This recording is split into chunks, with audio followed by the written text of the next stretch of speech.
Haleluya. Saya sapa dulu Bapak Ibu semua. Shalom Bapak Ibu. Shalom, puji Tuhan. Haleluya.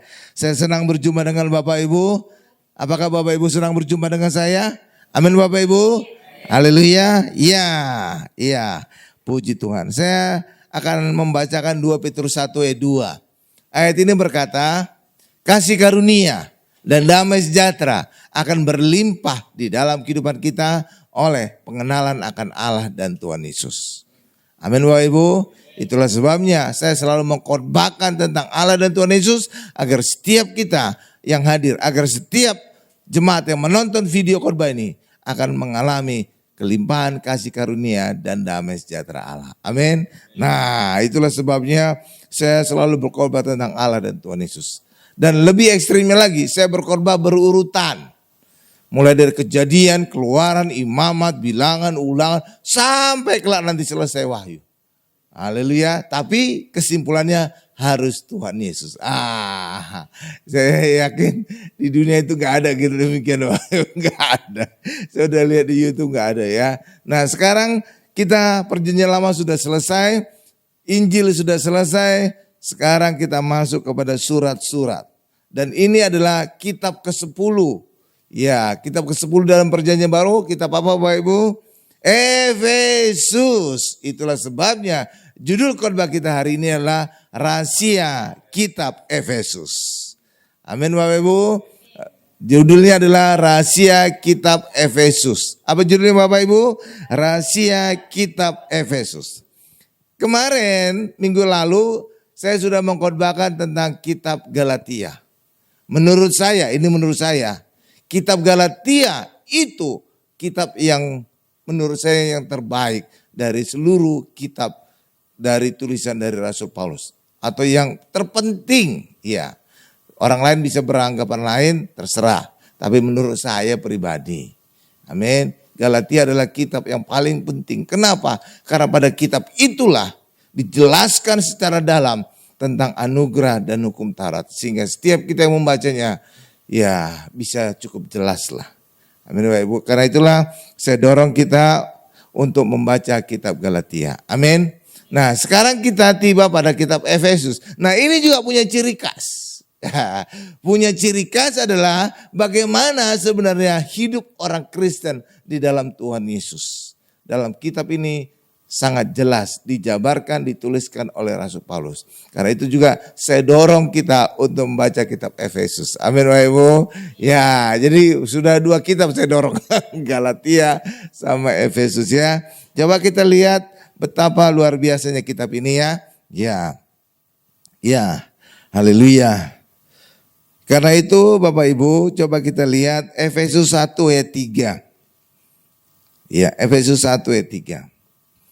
Jadi kalau saudara ingin belajar apa yang harus sikap orang Kristen, nah bacalah kitab Efesus ya.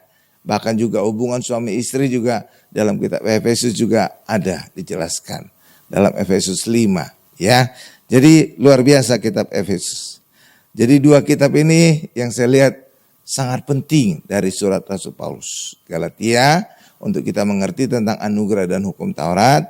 Dan Efesus bagaimana hidup orang Kristen di dalam Tuhan Yesus. Oke, nah coba kita lihat sekarang Efesus 1 ayat 3. Sudah di sana?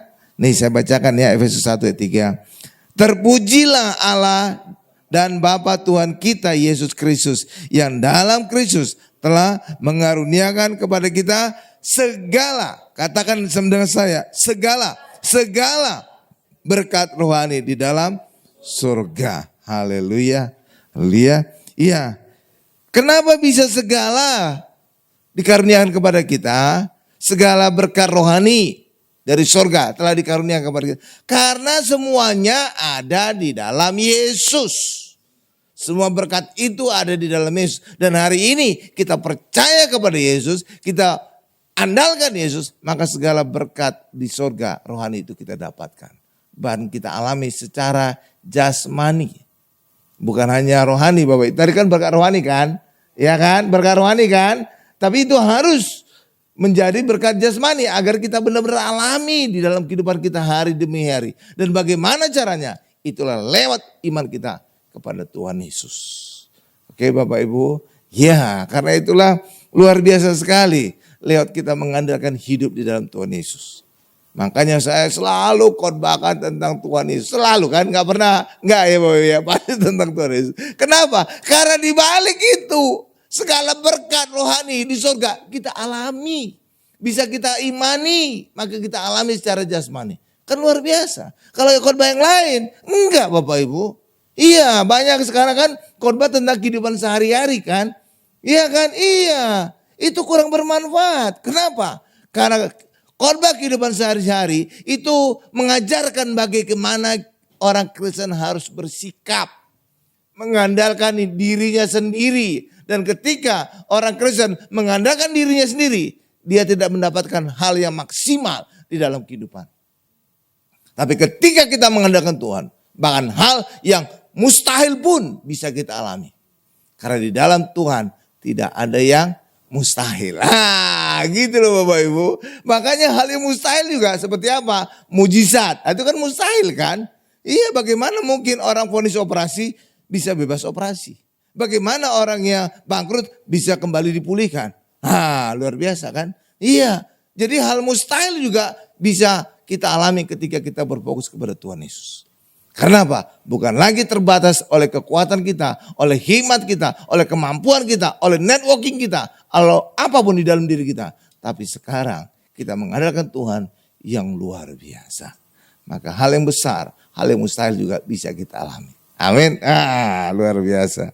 Haleluya. Nah, ini satu lagi rahasia luar biasa ya. Efesus 1 ayat 22 sampai dengan 23. Haleluya. Tadi saya ikutan ngecek kamera, kenapa? Biasanya itu Pak Karel udah setting-setting. Ini sekarang saudaranya Pak Bernard ya. Tapi saya harus make sure. Kenapa? Kamera itu udah bekerja pas, udah posisinya juga pas. Jangan sampai nanti malam saya nyesel. Waduh, kok nggak saya cek ya? Sehingga apa? Karena tiap malam saya akan ngedit sampai jam 2, jam 1 itu bisa saya mesti bangun ngedit kerjain. Itu bukan beban bagi saya Bapak, karena itu hobi saya. Hobi juga ngedit video, ngedit foto pakai Photoshop, edit video pakai Adobe Premiere. Iya, itu hobi saya. Jadi ya sambil nikmati gitu, asik. Sampai jam 2 gak kerasa kadang-kadang. Wow, haleluya. Coba sekarang Efesus 1 ayat 22 sampai 23. Ya, haleluya. Efesus 1 ayat 22 sampai 23. Sudah di sana? Nah ini ya di depan sudah ada ya. Saya bacakan. Dan segala sesuatu telah diletakkan Allah di bawah kaki Kristus. Katakan sama saya, di bawah kaki Kristus. Kaki Kristus. Dan dia telah memberikannya kepada jemaat sebagai kepala dari segala yang ada. Ayat 23. Jemaat adalah tubuhnya, yaitu kepenuhan Yesus yang memenuhi semua dan segala sesuatu. Ya, tadi dikatakan segala sesuatu telah diletakkan di bawah kaki Yesus. Apa itu segala sesuatu di bawah kaki Yesus? Segala musuh kita sudah di bawah kaki Yesus. Amin Bapak Ibu. Lalu apa Pak rahasianya di situ Pak? Ini saya tunjukkan satu rahasia luar biasa. Itulah sebabnya karena segala musuh telah di bawah kaki Yesus, maka setiap orang yang menyembah Yesus pasti jadi pemenang. Kok bisa Pak? Lah iya. Karena semua musuh telah di bawah kaki Yesus. Seperti apa musuh itu? Kayak penyakit, resesi, keterikatan, segala setan. Udah di bawah kaki Yesus. Jadi ketika orang menyembah Yesus, menyembah itu di bawah kaki atau tidak? Dekat kaki kan? Nah, maka ketika orang Kristen menyembah Yesus, segala musuh sudah dia lihat, sudah dikalahkan oleh Yesus. Telah di bawah kaki Yesus. Ya jelas saja kita menang. Pada saat kita menyembah Yesus. Amin Bapak Ibu. Tapi ketika orang tidak menyembah Yesus, musuhnya masih kuat. Musuhnya masih segar. Itulah sebabnya. Ya orang bisa kalah. Karena begitu banyak musuh, karena begitu kuat musuh, mereka harus melawan sendiri segala musuh tadi. Tapi ketika kita menyembah Yesus, dekat kaki Yesus, segala musuh sudah dikalahkan. Saudara itu, segala musuh telah di bawah kaki Yesus. Itulah sebabnya ketika kita menyembah Yesus, dekat kaki Yesus, kita sudah jadi pemenang. Kenapa? Musuhnya sudah dikalahkan. Saya lihat itu dia rahasianya. Itulah sebabnya ketika kita menyembah Tuhan Yesus, kemenangan pasti kita alami. Kenapa? Musuhnya sudah kalah.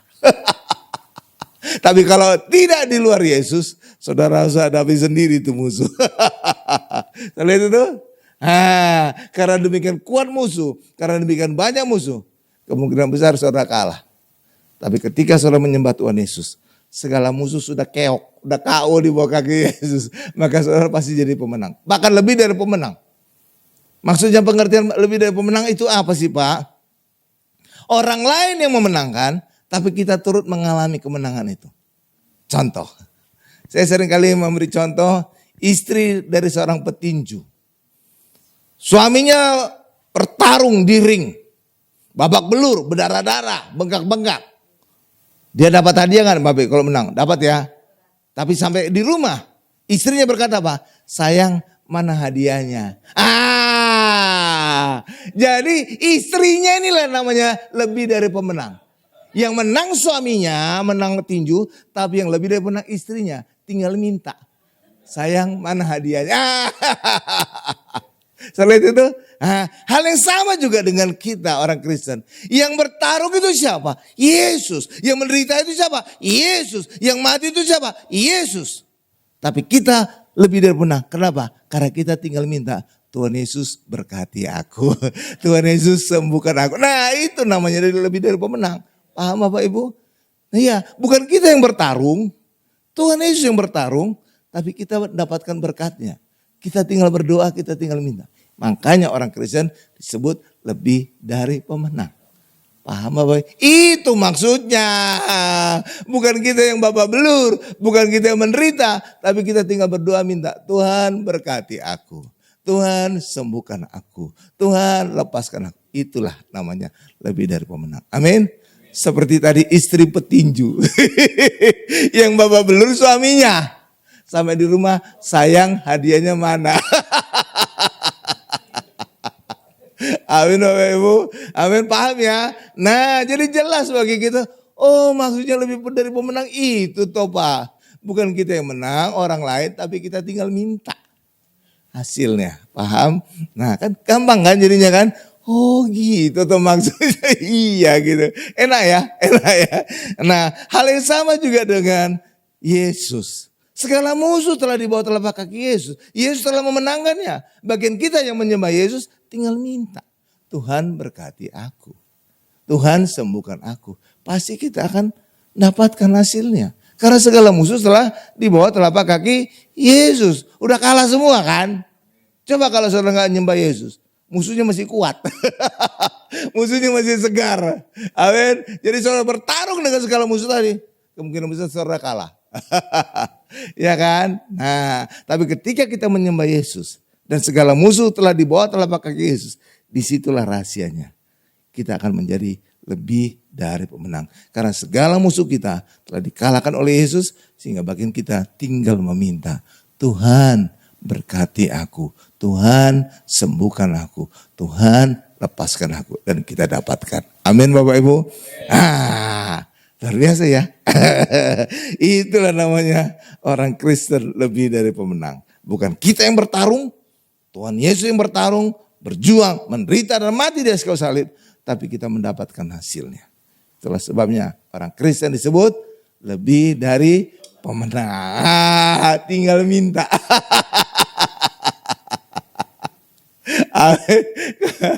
Ya pokoknya ilustrasi yang gampang itu istri petinju lah.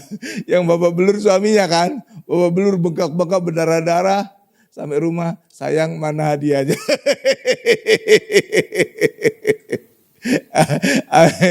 Luar biasa ya. Ya oke. Kan Tuhan Yesus juga kan menderita kan. Iya sampai mati. Tapi kita yang dapatkan hasilnya kan. Tinggal minta kita. Kan enak ya. Kayak istri petinju. Tuhan berkati aku. Alah kan sama dengan istri petinju. Sayang mana berkatnya. Mana hadiahnya gitu loh. Oke Bapak Ibu ya. Makanya orang Kristen harus sering-sering menyembah Tuhan. Harus kita suka menyembah Tuhan. terutama ketika kita sedang menghadapi masalah. Amin. Ketika kita menghadapi masalah, menyembah Tuhan, musuh kita sudah di bawah telapak kaki Yesus. Ya pasti kita dapatkanlah kemenangan. Musuhnya udah kalah. Tapi kalau saudara tidak menyembah Tuhan, musuhnya di luar sana kan? Iya kan? Iyalah. Maka saudara bisa kemungkinan kalah kan? Iya, luar biasa ya. Nah, makanya ini rahasia penyembahan itu luar biasa. Jadi kemenangan kita luar biasa. Hal yang sama juga ketika saudara baca di tokoh-tokoh di Alkitab. Iya, mereka itu bisa menang ketika memberikan korban kepada Allah. Seperti ketika Saul juga diserang oleh orang Filistin, Bapak Ibu. Ya, mereka hampir kalah gitu ya Bapak Ibu ya. Makanya mereka harus memberikan korban persembahan supaya Tuhan menolong. Rupanya Nabi Samuel jamnya jam karet gitu. Kok lama gak muncul. Sehingga apa? Sehingga Raja Saul melanggar pantangan. Dia memberikan korban persembahan kepada Allah. Padahal itu tugasnya Nabi. Sehingga apa? Pada saat baru selesai dia memberikan korban persembahan kepada Allah. Kucuk-kucuk muncul Nabi Samuel. Dimarahin itu Raja Saul kan? Iya kan? Iya. Jadi rahasia kemenangan itu di penyembahan. Bagi kita hari ini bukan kita memberikan korban hewan. Enggak. Menyembah Tuhan Yesus. Memuji, memuliakan Tuhan. Disitulah penyembahan kita. Dan ketika kita menyembah, musuh kita telah di bawah telapak kaki Yesus, maka kemenangan kita dapatkan. Amin. Lihat rahasianya, luar biasa tuh Pak. jadi gitu ya Bapak Ibu ya, luar biasa ya. Nah, haleluya. Tapi disayang sekarang ini Bapak Ibu, banyak gereja menyingkirkan Tuhan Yesus di luar. Itulah sebabnya kalau saudara perhatikan sekarang, jarang terjadi mujizat di gereja dalam pelayanan pendeta. Benar nggak Bapak Ibu? Benar. Kalau Bapak Ibu yang nonton video ini, coba saudara lihat. Ada enggak mujizat di gereja Bapak Ibu? Seringkali jarang. Kenapa? Saudara pernah bertanya ada dalam hati? Karena banyak pendeta sekarang ini telah menyingkirkan Yesus keluar. Tidak lagi berfokus kepada Yesus. Nggak percaya? Buktikan saja dari khotbah pendeta-pendeta saudara. Lihat khotbahnya. Kehidupan sehari-hari. Seringkali saudara bisa kaget. Kenapa? Ternyata nggak pernah disebutkan satu kali pun nama Yesus di khotbahnya. Masa sih Pak? Iya, coba cek aja. Kalau nggak percaya, cek yang gampang itu di YouTube. Video-video khotbah kan banyak kan? Khotbah pendeta kan? Iya, dari berbagai denominasi saudara lihat. Iya benar juga ya kata Pak Hari ya. Sekarang pendeta saya jarang menyebutkan nama Yesus. Lah, nggak disebutkan, apalagi berfokus. Itu jauh tuh. Amin Bapak Ibu. Dan ketika orang Kristen telah menyingkirkan Yesus, jangan berharap terjadi mujizat. Nggak akan terjadi. Tapi ketika kita berfokus kepada Tuhan Yesus, percaya kepada Tuhan Yesus. Jadi nggak semua orang Kristen itu percaya kepada Yesus Bapak Ibu ya. Nggak semua ya. Masa sih Pak? Iya. Karena seringkali Kristen itu karena orang tuanya Kristen. Kristen KTP. Ya kan? Karena bapak ibunya Kristen, dia jadi otomatis Kristen kan? Ya kan? Nggak mungkin tiba-tiba di KTP-nya itu agama lain. Jarang lah gitu ya Bapak Ibu ya. Biasanya apa? Bapak mamanya agama Kristen, anak juga otomatis Kristen kan? Iya. Jadi bukan Kristen karena pertobatan. Bukan karena percaya, tapi karena keturunan. Otomatis gitu loh Bapak Ibu ya. Itulah sebabnya juga, bahkan saya ekstrim berkata, bahkan pendeta juga. Sekarang ini banyak yang bukan orang percaya. Loh kok bisa Pak? Lah iya, mereka tidak mengkhotbahkan tentang Tuhan Yesus lagi. Itu menjadi indikasi pendeta itu tidak lagi percaya Yesus. Contoh, saya kasih ilustrasi yang gampang aja supaya kita paham. Ya, misalkan saudara sedang pacaran. Maka pacar saudara itu ada di hati saudara. Benar gak Bapak Ibu? Maka ketika ketemu siapapun, saudara, teman, pasti saudara secara otomatis cerita tentang pacar saudara. Wih pacar saya cantik banget loh. Pacar saya ganteng banget loh. Baik banget kayak malaikat deh. Gitu ya Bapak Ibu ya. Ya kan? Ya kan? Saudara ceritain ke orang-orang kan? Otomatis. Tanpa disuruh. Tapi ketika saudara putus dengan pacar saudara, saudara tidak akan lagi mengomongi pacar saudara ke orang-orang. Benar Bapak Ibu? Hal yang sama juga dengan pendeta. Ketika di hatinya dia masih mengasihi Tuhan Yesus, dia harus kemana-mana khotbah, harus ada Yesus di khotbahnya. Tapi ketika dia tidak lagi mengkhotbahkan Yesus, dipertanyakan, masih ada enggak Yesus di hatinya? Nah gitu loh Bapak. Gampang kan? Nah iya gampang ngeceknya. Apakah pendeta itu masih ada Yesus di hatinya enggak? Lihat aja dengan khotbahnya. Lihat aja gampang kan? Iya gampang. Makanya pendeta belum tentu orang percaya. Karena apa? Di khotbahnya nama Yesus aja gak pernah disebut. Ah gitu, gampang kan? Simpel kan? Iya gak perlu seorang wawancara itu pendeta. Gak perlu. Lihat aja khotbahnya. Beres. Karena apa? Ketika di hati kita ada Yesus. Kemanapun kita khotbah. Selalu nama Yesus kita sebutkan. Amin Bapak Ibu. Amin. Amin. Nah gitu. Makanya ketika pendeta tidak mengkhotbahkan Yesus. Dipertanyakan ini pendeta masih percaya Yesus gak? Gampang kan ngeceknya kan? Gampang banget Pak. Gampang ya. Nah, gitulah kira-kira. Nah itu yang terjadi sekarang ini. Iya, di dalam Wahyu 13 ayat 16 dikatakan ada tanda 66 pada tangan kanan dan pada dahi. Tangan kanan itu menunjukkan kekuatan. Kalau saudara menunjukkan kekuatan orang pasti tangan kanan. Jarang kan pakai tangan kiri kan? Apalagi pakai kaki, nunjukkan kaki. Enggak kan? Ya kan? Jarang. Demikian juga kalau menunjukkan hikmat apa? Dahi kan? Mikir gitu. Enggak pernah nunjuk ke perut kan? Mikir, kok perut? Nggak mungkin nunjuk perut kan? Apalagi nunjuk dengkul. Otaknya nanti di dengkul lagi. Udah kan Bapak Ibu ya? Dahi kan? Nah itu menjadi tanda apa 66 itu? 66 itu tanda angka manusia. Saudara lihat aja Wahyu 13 ayat 18. Jadi 2 ayat setelahnya. Itu angka manusia. Jadi artinya apa? Seperti juga manusia diciptakan pada hari ke-6. Jadi 66 itu angka manusia. Jadi tanda 66 pada tangan kanan dan dahi itu punya arti pada akhir zaman. Manusia mengandalkan kekuatannya sendiri dan hikmatnya sendiri. Bukan lagi mengandalkan Yesus sebagai kekuatan Allah dan hikmat Allah. Paham Bapak Ibu? Itulah artinya 66 pada tangan kanan dan dahi. Bukan chip. Aduh pendeta gimana sih? Chip itu kan produk dunia. Jangan produk dunia menjelaskan Alkitab. Terbalik itu. Tapi harusnya Alkitablah yang menjelaskan dunia. Paham Bapak Ibu? Jangan narik-narik hal dunia. Chip, kok bisa chip lagi? Amin Bapak Ibu ya. Gara-gara khotbah pendeta yang ngawur ini, saudara tahu apa? Pada saat COVID, banyak orang jadi takut. Jangan-jangan ini tanda 66. Sehingga banyak orang juga menolak disuntik. Iya Bapak Ibu saat COVID. Iya gara-gara pendeta yang ngawur ini. Iya. Iya banyak. Orang menolak. Nanti ada angka 66 nanti. Suntik itu vaksin itu. Orang nanti akan ada angka 66. Iya banyak yang takut gitu Bapak. Kan ngaco kan. Iya tuh waduh pendeta itu ngawur itu. Haleluya Bapak Ibu. Ya haleluya. Demikian juga. Ada di kitab Wahyu juga ada dikatakan Tuhan Yesus berdiri di depan pintu sedang mengetok. Ada fotonya juga dijual di toko-toko rohani. Saudara jangan beli foto itu ya. Ya Tuhan Yesus bukan di luar. Tuhan Yesus harus di dalam rumah. Ya kalau Yesus di luar itulah menjadi petanda. Yesus telah ditendang keluar dari gereja, dari kehidupan orang Kristen. Kan ngawur kan? Iya ngawur itu.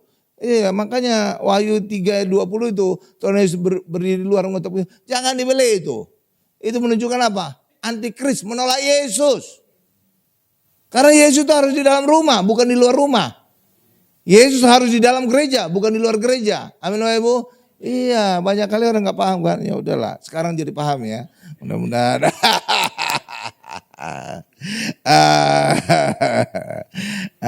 Sekarang kita lihat Efesus 3 ayat 18 20. Kasih Tuhan yang luar biasa. Digambarkan Paulus panjang, lebar, tinggi dan dalam. Waduh luar biasa kasih Kristus. Efesus 3 ayat 18 sampai 20. Sudah di sana Bapak Ibu? Efesus 3 ayat 18 sampai 20. Saya ajak kita baca sama-sama ya. Ya, saya 18-nya Bapak Ibu 19 saya tutup ayat 20. Saya mulai. Aku berdoa, ini siapa aku? Rasul Paulus. Rasul Paulus berdoa supaya kamu bersama-sama dengan segala orang kudus dapat memahami betapa lebarnya dan panjangnya dan tingginya dan dalamnya kasih Kristus. Silakan Bapak Ibu.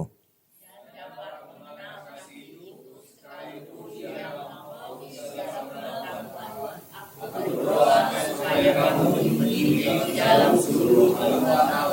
Ya, ayat 20. Bagi dialah yang dapat melakukan jauh lebih banyak daripada yang kita doakan atau pikirkan. Seperti yang ternyata dari kuasa yang bekerja di dalam kita. Ayat 19 ya, saya akan menjelaskan. Coba scroll ke bawah, ayat 19. Dan dapat mengenal kasih itu sekalipun melampaui segala pengetahuan. Jadi kasih Allah itu melampaui segala pengetahuan. Jadi kasih Allah itu luar biasa. Jangankan kasih Allah. Orang lagi pacaran aja, cinta buta katanya. Iya kan, jadi buta kan. Orang tuanya juga jadi nggak dia lihat nasihatnya, nggak dia dengar, nggak dia ingat. Benar kan Bapak Ibu? Cinta buta. Dunia ini seperti milik berdua, orang lain ngontrak. Iya kan Bapak Ibu ya. Iya kan kalau lagi pacaran, lagi bucin gitu ya, budak cinta gitu Bapak Ibu ya. Kan rasanya kan dunia ini milik berdua kan. Iya, orang lain ngontrak. Jadi saudara bayangkan, orang lagi pacaran aja demikian luar biasa kan. Kasihnya kan, saling mengasihinya. Demikian juga kasih orang tua juga demikian. Saudara lihat kasih orang tua, itu juga luar biasa. Jadi kalau saudara ingin tahu betapa luar biasanya kasih Allah kepada kita yang digambarkan oleh Paulus itu, lebar, panjang, tinggi dalamnya. Lihat aja gambarannya di dalam keluarga kita. Umumnya. Kecuali kalau broken home itu lain lagi cerita. Tapi kalau umumnya di dalam keluarga yang baik, itu kasih orang tua itu luar biasa. Bahkan siap mati bagi anak-anaknya. Benar Bapak Ibu? Itulah kira-kira gambaran dari kasih Allah. Orang tua siap mati bagi anaknya. Hal yang sama juga Allah siap mati bagi kita. Dan dibuktikan lihat kematian Tuhan Yesus. Itulah sebabnya banyak orang yang ngerti kenapa Tuhan harus mati. Ya seperti juga orang tua. Siap mati bagi anak-anaknya. Kalau anaknya mengalami mara bahaya kan. Allah sama. Allah siap mati agar kita semuanya selamat. Tidak mengalami kematian yang kekal. Makanya saudara bisa mengerti. Oh Tuhan Yesus itu siap mati. Mati bagi kita. Karena saya juga orang tua. Siap mati bagi anak-anakku. Jadi saudara paham kan? Iya, jadi kasih Allah yang luar biasa itu tergambar dalam keluarga. Sama juga dengan Tritunggal Allah. Banyak orang Kristen gak ngerti tentang Tritunggal Allah. Bingung mereka. Bagaimana menggambarkan Tritunggal Allah? Gampang, lihat aja dalam keluarga. Di dalam keluarga ada 3 pribadi. Bapak, ibu, anak. Itu walaupun 3 pribadi, satu kesatuan. Gak percaya? Buktikan aja. Ketika bapaknya berhalangan menghadiri suatu pesta adat atau pesta keluarga, digantikan oleh istrinya. Orang akan menganggap keluarga itu sudah diwakili oleh istri tadi. Benar Pak? Karena ini satu kesatuan. Demikian juga atau diwakili oleh anaknya. Udah dianggap itu keluarga itu sudah diwakili. Benar gak? Tapi kalau diutus supirnya atau stafnya, itu gak dianggap itu. Benar gak Bapak Ibu ya? Ya gak dianggap. Karena bukan termasuk hitungan. Benar Bapak Ibu? Iya kan? Iya, tapi kalau Tritunggal Allah ini, Tritunggal dalam keluarga, suaminya berhalangan diwakili istri. Istri berhalangan juga diwakili anak. Udah dianggap keluarga itu udah datang. Kenapa Ibu? Hal yang sama juga dengan Allah. 3 pribadi tapi satu kesatuan. Itulah dia. Jadi kayak keluarga kan? Gampang kan dijelaskan kan? Iya, karena apa? Keluarga itu adalah gambaran Allah di dunia. Makanya ketika terjadi cekcok selalu di dalam keluarga, gambaran Allah bukan ini. Kenapa nggak mungkin Allah cekcok? Itulah sebabnya ketika keluarga cekcok, apa hasilnya? Setan yang datang. Setan, itulah sebabnya keluarga yang cekcok seperti neraka di dunia. Benar Bapak Ibu? Tapi dalam keluarga yang sepakat, seia sekata, Tuhan hadir. Tuhan berkata, 2-3 orang berkumpul, aku hadir. Amin Bapak Ibu. Makanya suasana keluarga itu seperti di sorga kan? Iya. Jadi saudara lihat keluarga itu gambaran Allah. Iya, jadi kata 2-3 orang itu bukan bicara tentang jemaat, bukan Bapak Ibu. 2-3 orang sepakat itu bicara tentang keluarga, itu sepakat mati. Dalam keluarga, dalam jemaat itu nggak mungkin sepakat. Kalau seandainya kita ini masih sedikit, mungkin masih saling kenal kan. Oh ini siapa, ini siapa. Tapi kalau gereja yang sudah ribuan jemaatnya, seperti gereja saya yang lama, tetangga duduk kita nggak bisa saling kenal. Iya, nggak kenal Bapak Ibu. Dah kenal aja enggak, bagaimana mungkin sepakat? Tuh kan. Gak mungkin kan dalam gereja yang besar kan? Gak mungkin. Kalau gereja kecil ya alas kita saling kenal gitu Bapak Ibu ya. Iya kan? Kalau gereja besar udah ribuan jemaatnya. Gak mungkin itu saling kenal. Lah boro-boro sepakat kenal aja enggak. Ya gimana? Secara logis saja kita berpikir. Ya amin Bapak Ibu. Iya logis, jadi orang Kristen harus logis. Kenapa Pak orang Kristen harus logis? Karena ada ayat berkata, kasihlah Tuhan Allahmu dengan segenap akal budimu. Jadi Kristen itu harus pinter. Amin Bapak Ibu. Segenap akal budi loh. Jadi orang Kristen harus berhikmat. Jangan ditinggalkan otaknya di rumah. Diterima aja pendeta. Ucapan pendeta diterima aja. Tapi sekarang enggak, pendeta pintar-pintar. Iya, apalagi pendeta dulu gembala saya yang lama yang udah almarhum. Wih pintarnya minta ampun. Kepalanya kecil tapi encer gitu. Kecil tapi encer. Iya, amin. Jenius itu mungkin pendeta paling jenius yang pernah saya kenal. Pintar banget. Nah, haleluya. Tapi pendeta saudara juga gak kalah jauh lah. Haleluya Bapak Ibu. Haleluya. Haleluya. Haleluya. Coba sekarang kita buka Efesus 2 ayat 9. Jadi saudara harus kritis ya sama pendeta ya. Pokoknya tadi sudah saya singkapkan rahasia. Udah nanti saya sensor itu, takut ada yang tersinggung pendeta. Iya kan? Iyalah. Kita fair aja, real aja itu fakta itu. Iya, kita nggak bisa tutup mata untuk itu. Iya, yang fakta. Efesus 2 ayat 8-9. Efesus 2 ayat 8-9. Udah. Nah, ini saya bacakan ya. Sebab karena kasih karunia kamu diselamatkan oleh iman. Jadi kita selamat oleh kasih karunia karena iman. Jadi kasih karunia disediakan Tuhan, tapi harus kita ambil dengan iman kita. Amin. Makanya itu harus berpasangan ya, kasih karunia dan iman. Jadi kenapa demikian? Karena Tuhan tidak pernah memaksakan kasih karunia kepada manusia. Keselamatan enggak pernah. Makanya di kalimat Yohanes 3:16, barang siapa yang percaya. Jadi enggak ada pemaksaan di situ, barang siapa. Ya benar Bapak Ibu ya. Makanya kasih karunia itu sudah tersedia, harus kita ambil dengan iman kita. Reaksi kita, respon kita apa, itulah iman kita. Amin. Jadi paham ya. Oleh disamakan oleh iman. Itu bukan hasil usahamu, tetapi pemberian Allah. Itu bukan hasil pekerjaanmu. Jangan ada orang yang memegahkan diri. Amin Bapak Ibu. Iya. Jadi kalau kita selamat karena iman, kasih karunia oleh iman kita, maka kita juga harus tetap di dalam kasih karunia. Agar tetap selamat. Amin Bapak Ibu. Kita dapatkan keselamatan karena kasih karunia oleh iman. Maka kita juga harus tetap di dalam kasih karunia untuk tetap selamat. Tapi gak tahu gimana banyak sekarang pendeta. Ini saya katakan ajaran sesat. Mereka berkata kita selamat karena anugerah atau kasih karunia. Tapi untuk tetap selamat hiduplah dengan melakukan hukum Taurat. Saudara pernah dengar itu enggak? Inilah ajaran sesat. Dan inilah yang dikatakan oleh Rasul Paulus. Kamu itu bodoh. Memulai dengan roh tapi mengakhiri dengan daging. Karena hidup anugerah itu mengadakan roh yang bekerja. Sedangkan hukum Taurat itu daging. Kenapa? Karena semua hukum Taurat itu kita yang lakukan. Coba saudara lihat aja 10-10-nya. Jangan ini, jangan ini, jangan ini, jangan berzina, jangan mencuri, jangan membunuh. Semua itu siapa yang melakukan? Kita. Jadi kedagingan kita.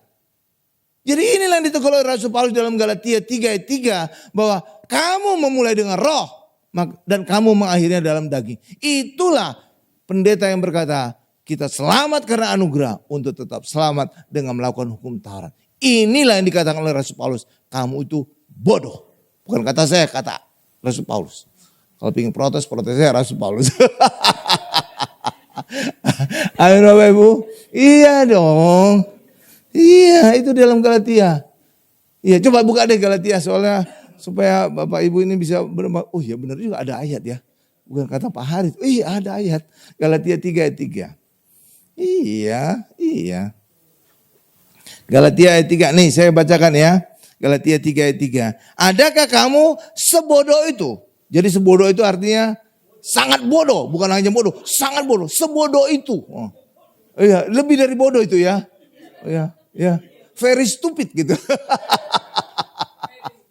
Iyalah, jadi bukan sekedar bodoh ya. Sebodoh itu artinya, luar biasa itu bodohnya.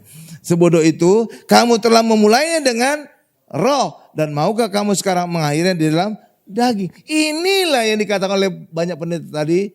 Selamat karena kasih karunia, tapi untuk tetap selamat hiduplah di dalam hukum Taurat. Hukum Taurat itu daging Bapak Ibu. Karena tidak ada Allah yang mengerjakan situ. Semua manusia. Amin Bapak Ibu. Paham Bapak Ibu ya? Iya. Jadi ini yang ditegur oleh Paulus. Bodoh. Iya cuma ya itu banyak pendeta ya pokoknya nggak ngerti lah gitu. Nah, gitu ya Bapak Ibu ya. Iya ya soalnya kalau sini udah nggak saya sensor lagi. Amin Bapak Ibu ya. Ya itu kata Rasul Paulus bukan kata saya loh. Ya pendeta-pendeta bukan kata saya, kata Paulus itu. Pingin protes saya Rasul Paulus. Bisa bangkit dia. Haleluya. Nah, sekarang kita lihat hubungan suami istri. Ini juga ada dijelaskan di Efesus. Jadi bagus ini Efesus ya. Jadi ini PR kedua ya, baca Efesus juga ya. Jadi kita bisa tahu sikap orang Kristen itu gimana ketika kita dalam Tuhan. Amin. Jadi pertama Galatia, agar kita tahu anugerah dengan hukum Taurat itu bagaimana sih duduk perkaranya. Yang kedua Efesus, untuk tahu kita orang Kristen itu bagaimana sikapnya ketika kita di dalam Tuhan. Amin Bapak Ibu. Nah sekarang kita lihat bagaimana hubungan suami istri. Efesus 5 ayat 22 sampai 23. Efesus 5. Menarik ya. Nih Efesus 5 ayat 22 sampai 23. Amin. Sampai 24. Iya 23 dah. 22 sampai 23. Ya ini saya bacakan ya. Hai istri, tunduklah. Tunduk ya. Bukan tanduk ya. Beda-beda tipis itu. Tunduk ya. Nah lanjutkan lagi. Tunduk. Pokoknya istri tunduk. Tenang aja istri. Saudara nggak akan dianiaya suami. Enggak. Ada ayat berikutnya yang mengunci. Belum selesai nih. Lanjut. Tunduklah kepada suamimu seperti kepada Tuhan. Tuh luar biasa tuh. Jadi istri harus tunduk kepada suami seperti kepada Tuhan. Ada syaratnya nggak di sini? Nggak ada. Tapi banyak istri berkata harus ada syarat. Kalau suami saya baik, maka saya akan tunduk. Nggak ada syarat kan? Nggak ada kan? Nggak ada. Jadi kondisi apapun harus tunduk tuh. Bukan kalau suaminya baik, baru saya tunduk. Kalau suaminya sukses, baru saya tunduk. Kalau suaminya pintar, baru saya tunduk. Nggak ada syarat. Jadi apapun kondisi suami, istri harus tunduk seperti kepada Tuhan. Tuh lihat ya. Tapi istri jangan khawatir. Jangan khawatir. Lanjutkan lagi. Ya. Karena suami adalah kepala istri. Suami adalah kepala istri. Sama seperti Kristus adalah kepala jemaat. Dialah yang menyelamatkan tubuh. Amin Bapak Ibu. Jadi Kristus itu menyelamatkan tubuh. Suami menyelamatkan istri. Kristus itu korban nyawa enggak untuk jemaat? Iya, mati di atas korban nyawa. Artinya apa? Suami tidak boleh menindas istri. Karena apa? Suami harus mengasihi istri. Kondisi apapun itu. Dan harus siap mati bagi istrinya. Korban perasaan masih kecil itu.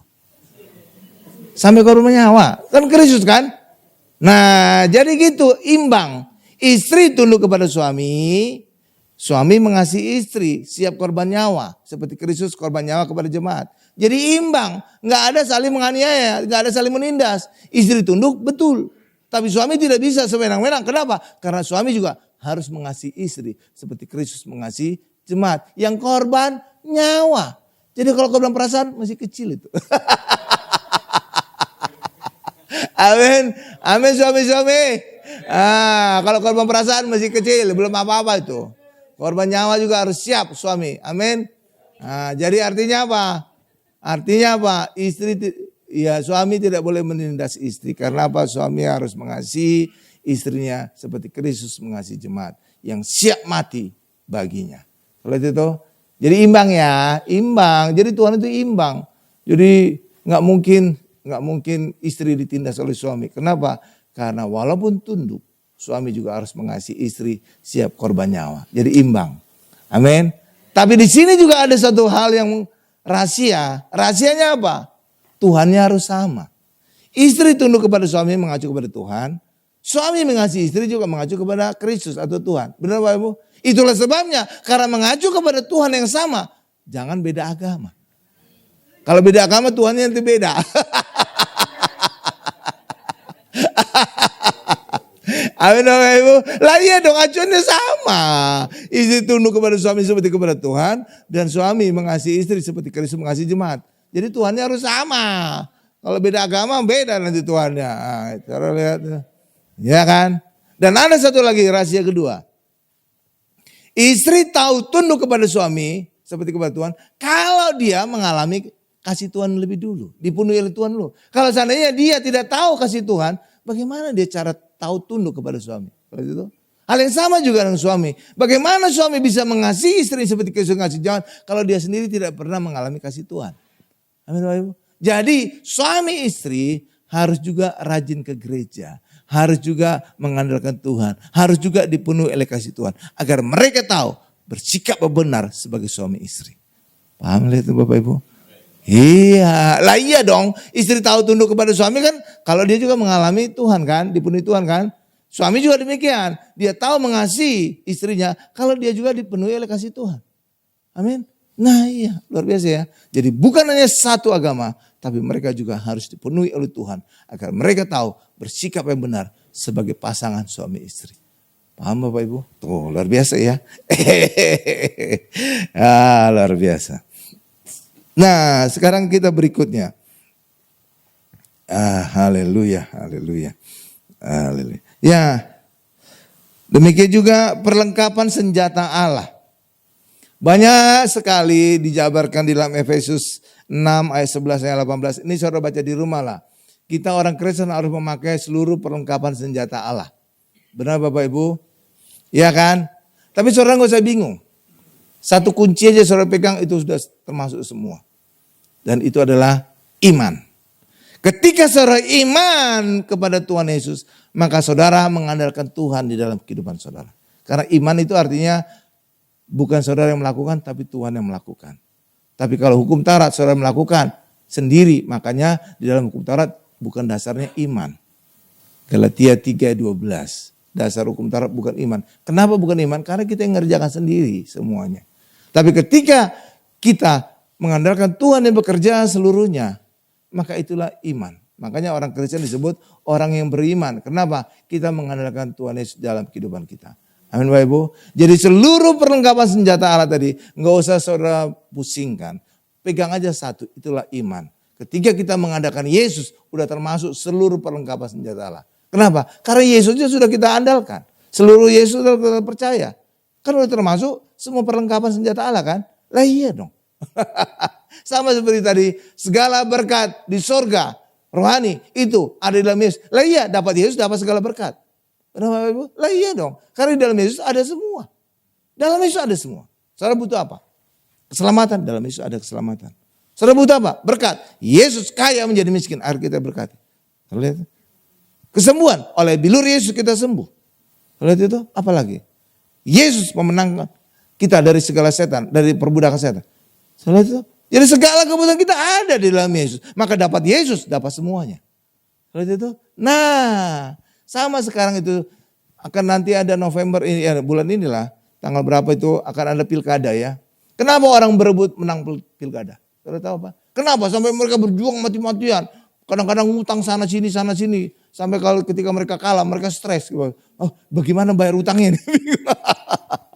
Iya kan?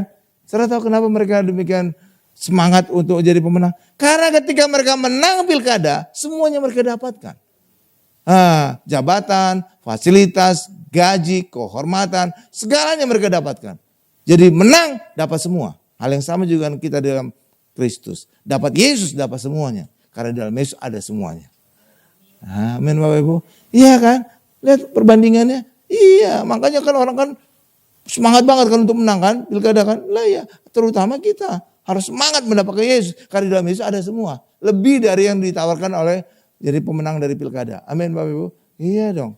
Pilkada mana ada ditawarkan keselamatan? Gak ada kan? Ada? Gak ada kan? Gak ada kan keselamatan? Dalam Yesus ada. Tuh. Ada kan? Gak ada keselamatan menang pilkada.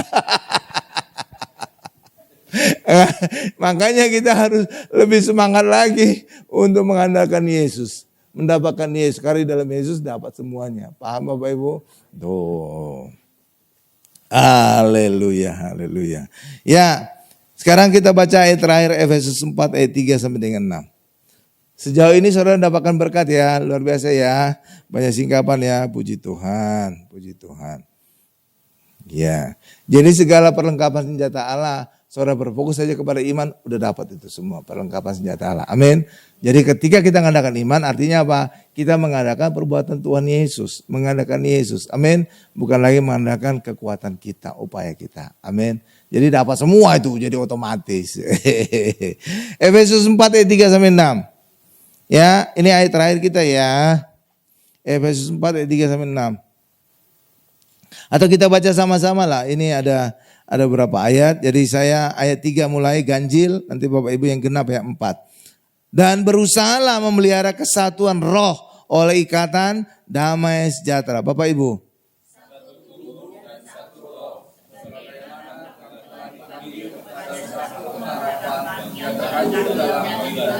Ayat 5. Satu Tuhan, satu iman, satu baptisan.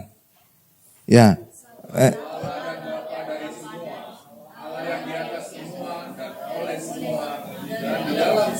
Nah, ayat 5 saya ingin komentari.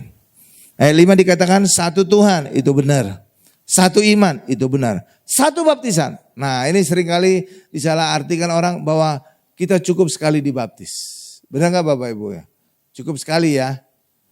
Ini kalau baptisan itu benar. Ya Bapak Ibu benar. Kalau baptisannya tidak benar, pendetanya tidak benar, saudara bisa dibaptis ulang. Amin Bapak Ibu. Itu ibarat apa Pak? Ibarat kita di sekolah SD. Wajarnya apa? Setiap tingkatan 1 tahun. Kelas 1 naik kelas 2, 1 tahun. Kelas 2 naik kelas 3, 1 tahun. Kelas 3 sampai naik 4, 1 tahun. Wajar naik setiap tahun ya. Tapi ada kondisi yang tidak wajar. Ada perlu 2 tahun, 3 tahun. Kalau tinggal kelas terus. Gak mungkin dia cinta banget sama sekolahnya. Saking cintanya dia gak mau pergi-pergi. Tapi wajar kan setiap tahun 1 ya. Ya setiap tahun ya naiklah kelas gitu ya. Ya 1 ke 2, 2 ke 3, 3 ke 4 terus ya. Iya kan, tapi ada aja ya. Ya 2 tahun atau 3 tahun gitu ya. Karena cinta dia. Cinta ke guru-gurunya, cinta ke kelasnya gitu lah. Gak tega saya berkata bodoh. Amin Bapak Ibu ya. Amin. Iya kan. Nah sama juga wajar ya baptisan cuma sekali. Tapi kalau seandainya saudara ragu terhadap pendeta saudara, ragu terhadap baptisan saudara, bisa dibaptis ulang. Amin. Lalu baptisan, sekarang pertanyaan berikutnya, $1 juta. Lalu baptisan mana Pak yang benar? Banyak versi Pak. Ada baptis persik, baptis selam, baptis bendera, dan segala macam. Benar Bapak Ibu ya? Banyak kan? Orang Kristen bisa bingung tuh. Iya kan? Yang mana yang benar Pak? Nah, saya tunjukkan saudara cara yang untuk menguji yang mana yang benar. Lihat aja baptisan Tuhan Yesus. Itulah pasti benarnya. Gak mungkin kan Yesus dibaptis secara salah kan? Logika aja. Gak mungkin kan? Gak mungkin Tuhan Yesus dibaptis secara salah. Maka tirulah cara baptisan Tuhan Yesus. Tuhan Yesus keluar dari air. Artinya apa? Sebelumnya Yesus di dalam air. Jadi gak mungkin baptis persik.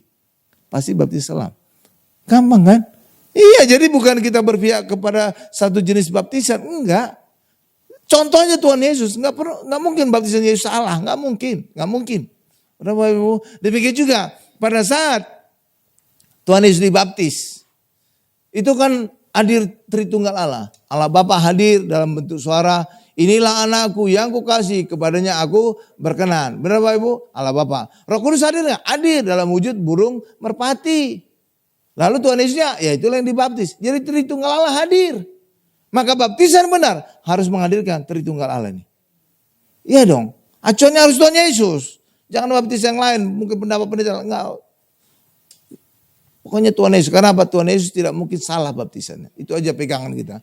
Amin Ibu ya. Jadi kalau Tritunggal Allah hadir saat baptisan Yesus, maka juga baptisan kita juga harus menghadirkan Tritunggal Allah. Bagaimana cara hadirnya Pak? Hadirnya dalam wujud sakramen. Itulah sebabnya baptisan yang benar harus menghadirkan 3 sakramen. Di situ harus ada perjamuan kudus, di situ ada minyak urapan, di situ ada baptisan itu sendiri. Perjamuan kudus mengacu kepada Tuhan Yesus, karena itulah tubuh dan darah Yesus. Minyak urapan itulah mengacu kepada Roh Kudus. Baptisan itulah mengacu kepada Allah Bapa. Tritunggal Allah hadir. Jadi saudara bisa ngecek sendiri, baptisan saudara itu benar atau salah.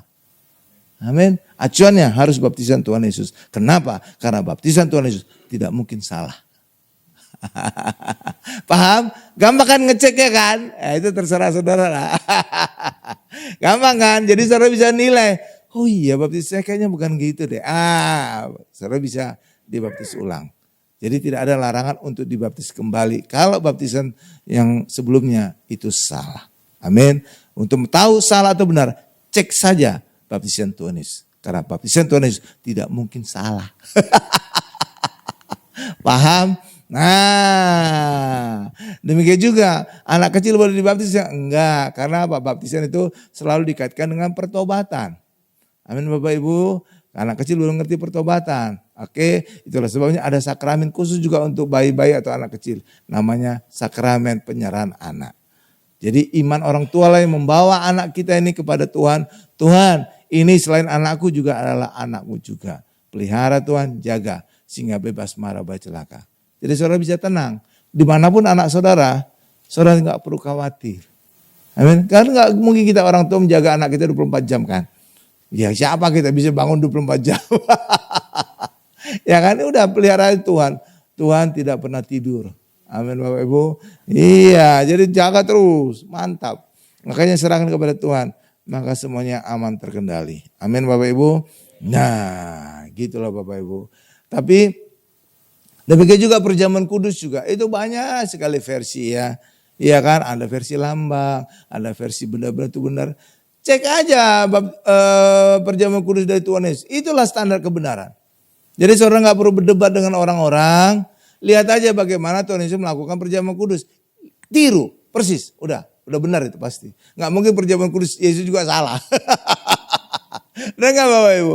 Lah iyalah logika kita jadi jalan gitu. Oh iya benar juga. Tuhan Yesus nggak mungkin salah ya. Baptisannya nggak mungkin salah. Perjamuan kudusnya nggak mungkin salah. Ya udah tiru aja Tuhan Yesus. Selesai. Gampang kan? Gak perlu debat kan? Ngapain debat? Debat kusir itu gak ada gunanya. Amin Bapak Ibu gak ketemu tuh. Oke. Nah saya simpulkan khotbah saya ini. Tadi udah satu tadi ya. Oh udah. Ayatnya udah terakhir. Satu baptisan bukan berarti hanya satu kali dibaptis. Iya. Nah baptisan itu perlu. Jadi orang Kristen harus dibaptis. Ya. Orang Kristen jangan hanya percaya Yesus saja. Tapi harus dibaptis. Kenapa Pak? Karena ketika kita percaya itu sudah bagus, sudah benar. Tapi kita juga harus menjadi anak-anak Allah. Itulah sebabnya kita harus dilahirkan kembali. Kalau dilahirkan pasti anak. Ibu-ibu, ya yang saudara lahirkan itu anak saudara atau pembantu saudara? Pasti anak dong. Nah makanya saat baptisan itu disebut dilahirkan kembali dari roh. Nah ketika kita dilahirkan dari roh pasti menjadi anak Allah. Dan ketika kita menjadi anak Allah, kita berhak atas warisan Allah, kita berhak atas kasih Allah, bahkan kita berhak melihat surga dan masuk kerajaan surga, kerajaan Bapa kita. Seperti itu. Jadi harus anak Allah dan anak Allah lewat baptisan itulah kita dilahirkan kembali. Kalau kita tidak dilahirkan kembali, kita masih anak kedagingan dari orang tua kita. Tapi ketika kita dibaptis, kita dilahirkan kembali menjadi anak-anak Allah. Amin Bapak Ibu. Itulah sebabnya saya sarankan WL atau pendeta jangan suka menyebut hamba. Kalau hamba itu kerugian saudara sendiri. Iya Bapak Ibu. Iya. Ketika saudara menyebut hamba, saudara memutuskan sendiri warisan Allah terhadap diri saudara. Galatia 4 ayat 7, kamu bukan lagi hamba tapi kamu anak sehingga berhak atas warisan Allah. Sama seperti saudara juga. Kepada siapa harta milik saudara saya wariskan? Pasti kepada anak. Nggak mungkin saudara wariskan kepada pembantu. Benar kan? Benar kan? Di Alkitab juga dibuktikan. Hamba, Hagar dan Ismail diusir. Karena tidak berhak atas warisan. Makanya WL atau pendeta jangan suka lata menyebut dirinya hamba. Pendeta disebut hamba Tuhan. Aduh. Iya, karena apa? Itu kebodohan, bukan kerendahan hati. Iya, jadi ketika kita menyebutkan diri kita hamba, maka saudara memutuskan warisan Allah terhadap diri saudara. Karena hanya anak yang berhak atas warisan. Paham Bapak Ibu? Itu satu. Yang kedua juga, hanya anak yang berhak atas kasih Allah. Kalau hamba tidak berhak atas kasih. Saya suka ilustrasikan dalam keluarga juga. Iya Bapak Ibu, dalam keluarga. Membantu anak saudara kalau lompat ke pangkuan saudara peluk-peluk cium itu biasa. Benar nggak Bapak Ibu? Putri saudara lompat ke pangkuan saudara itu peluk cium biasa kan? Tapi jangan pembantu wanita lompat ke pangkuan saudara peluk cium, itu skandal namanya. Benar ya Bapak Ibu? Lah iya dong. Jadi dari situ aja gambar itu sudah kita lihat. Nggak mungkin Allah berhubungan kasih dengan kita kalau kita menyebut diri kita hamba. Enggak. Selalu hubungannya pekerjaan kan. Pembantu juga hubungan kita pekerjaan kan. Harus rajin kan. Harus rajin. Bangun mungkin jam berapa. Jam 5 atau jam 6 atau jam 4. Terserah untuk bersih-bersih, nyuci, masak. Ya kan. Tapi ya saudara tidak tuntut demikian. Kadang-kadang bangun siang. Kadang-kadang disuruh juga ngelawan. Saya aja papa suruh, saya aja mama suruh, kan capek. Kan ada lagi abang-abang, adik-adik yang lain. Kan kadang-kadang ngelawan kan. Tapi pembantu gak akan pernah melawan. Ngelawan pecat besok. Iya kan Bapak Ibu ya. Demikian juga dengan kita. Ketika kita menyebut diri kita hamba, hubungan saudara dengan Allah itu hanya pekerjaan. Bukan kasih. Makanya kebodohan bagi saya, bukan kerendahan hati ya. Kebodohan ketika Anda, atau pendeta menyebut dirinya hamba. Karena apa? Berarti dia memutuskan warisan Allah terhadap dirinya, dia memutuskan kasih Allah terhadap dirinya. Kan gawat kan? Gawat kan? Gawat dong. Gawat kan? Makanya itu bukan karena hati ya, tapi kebodohan. Nah, kenapa bisa banyak bodoh? Ya udah tadi cerita. Amin Bapak Ibu. Ya saya simpulkanlah khotbah inilah. Kesimpulan. Dalam kitab Efesus, orang Kristen diajar bagaimana hidup sebagai orang di dalam Tuhan Yesus. Amin Bapak Ibu, kita tundukkan kepala kita. Terima kasih Tuhan untuk firman-Mu hari ini.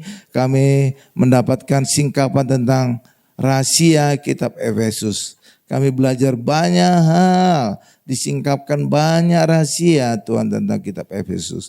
Itulah sebabnya kami Tuhan, biarlah kami semakin mengenal Tuhan Yesus, agar kami bisa percaya, mengimani dan mengandalkan Yesus di dalam kehidupan kami. Karena kami percaya ketika kami mengandalkan Yesus, kami lebih dari pemenang. Terima kasih Tuhan untuk firman-Mu. Dalam nama Tuhan Yesus kami berdoa dan mengucap syukur. Haleluya. Sama-sama kita berkata, amin.